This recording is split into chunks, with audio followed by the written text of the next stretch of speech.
For today's video tara sa Dan Catatubo, Aguilar, Pangasinan. 50 minutes lang mula San Carlos, Pangasinan. So tara na guys. So daan tayo rito papunta ng San Carlos, tapos Orbis Tondo. Diretso lang hanggang Aguilar. Tapos kakaliwa tayo doon sa Mapita. Lapit lang. I-Google map nyo na lang. Ngayon nandito na tayo sa Daang Katutubo paakyat. Ayan, lamig ng hangin. Walang masyadong umaakyat dito, maaga pa kasi.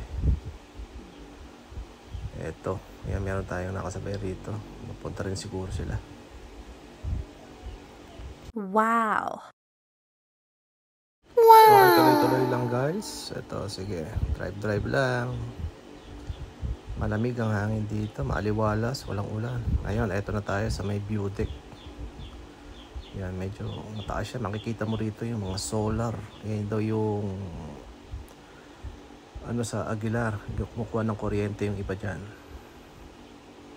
Magandang tanawin. Meron tayong mga nakasabi rito mga kabataan. Ayan, nagpipicture din sila rito. Tahimik guys, tahimik.